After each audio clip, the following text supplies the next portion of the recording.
राजस्थान सरकार की ओर से चलाए जा रहे प्रशासन शहरों के संघ अभियान के तहत दिए जाने वाले पट्टों को लेकर आज अजमेर नागरिक संघ की ओर से वेद नगर निगम आयुक्त और महापौर के नाम ज्ञापन सौंपा गया है। इस ज्ञापन में बताया गया कि अजमेर के दरगाह, अंदरकोट, नागफनी और तारागढ़ संपर्क सड़क क्षेत्र में बड़ी संख्या में घुसपैठिए सरकारी जमीनों पर कब्जा कर बैठे हैं और इन्हीं क्षेत्रों में करीब 1000 पट्टे वितरण करने की बात सामने आई है। ऐसे में इन घुसपैठियों में बांग्लादेशी और रोहिंग्या के साथ ही कई अनाधिकृत लोग भी शामिल हो सकते हैं, जो वन विभाग के साथ ही पहाड़ी क्षेत्र पर अवैध रूप से निवास कर रहे हैं।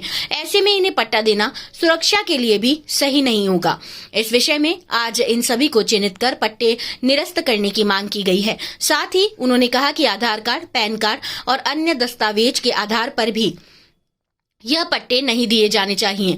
यह सभी अवैध रूप से बनाए जाते हैं। ऐसे में पट्टे देने का आधार भी सही होना चाहिए। जो व्यक्ति लंबे समय से सही रूप से यहाँ रह रहा है, उसे यह पट्टे जारी किए जाने चाहिए। लेकिन जो व्यक्ति अनाधिकृत रूप से अजमेर में निवास कर रहा है, उसे पट्टे किसी भी हालत में जारी नहीं किए जाने चाहिए। उन्होंने कहा कि अजमेर वासियों की ओर से बनाई गई अजमेर नागरिक मंच की ओर से यह ज्ञापन सौंपा गया है। सभी इन क्षेत्रों में जारी पदों को लेकर चिन्हित हैं। ऐसे में इस पर कुछ कार्रवाई की जानी चाहिए।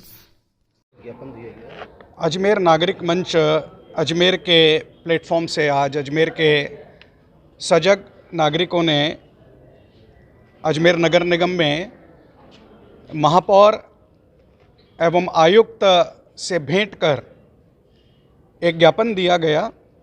पिछले दिनों समाचार पत्रों से हमें ज्ञात हुआ कि नगर निगम दरगाह, अंदरकोट, तारागढ़ संपर्क सड़क में 1000 से भी अधिक पट्टे निर्गमित करेगा।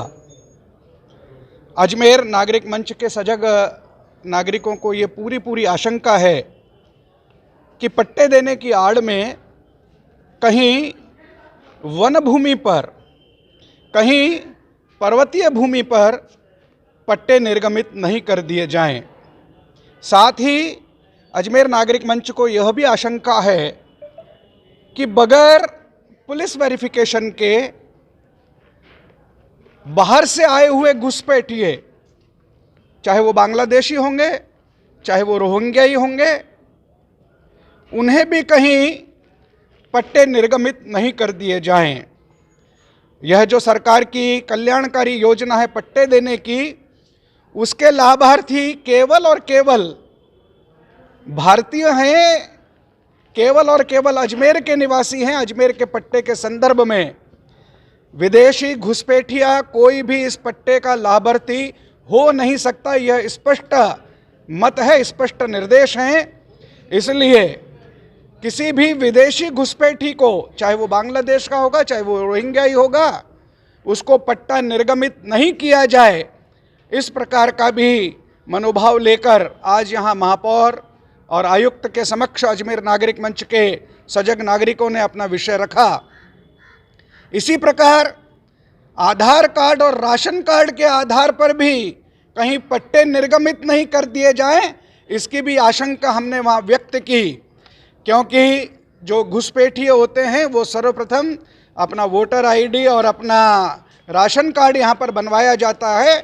इसके आधार पर एक और डॉक्यूमेंट और पट्टे के आधार पर उसके अवैध अतिक्रमण को नियमित करने का कई प्रयास न हो जाए। अनजाने में, जाने में, भयवश, लोभवश इस प्रकार का भाव को लेकर भी आज अजमेर नागरिक मंच के 10 से अधिक शहर के अलग अलग क्षेत्रों से अजमेर को चाहने वाले, जो अजमेर की पहाड़ी को देख रहे हैं यहाँ से 20 वर्ष पूर्व, 25 वर्ष पूर्व, आज पूरे अजमेर की चारों ओर की पहाड़ी का सीना छलनी कर रहे हैं। इस प्रकार के अवैध अतिक्रमण करके पहाड़ी की तलहटी से लेकर पहाड़ी के शिखर तक पहुंच जाएंगे। अगर इस प्रकार के अतिक्रमण को नहीं रोका गया तो अजमेर शहर की खूबसूरती को, पर्यावरण को, अजमेर शहर के शांति को और सद्भाव को भी ध्यान में रखते हुए इस प्रकार के पट्टे के निर्गमन के बारे में बहुत सावधानी पूर्वक मैं यहाँ स्पष्ट कर देना चाहूँगा, एक भी पट्टे का वास्तविक लाभार्थी पट्टे से वंचित रहना नहीं चाहिए।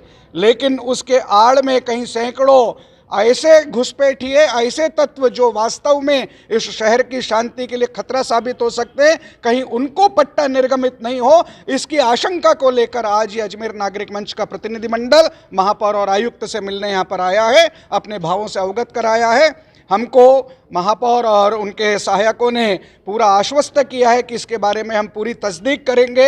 यहाँ से पत्र जिला प्रशासन को भी लिखा जाएगा। अजमेर नागरिक मंच शीघ्र ही जिला पुलिस कप्तान और जिलाधीश महोदय के सामने मिलकर भी अपने इसी प्रकार के भावों और मंतव्य को लेकर आने वाले समय में मिलने वाला है।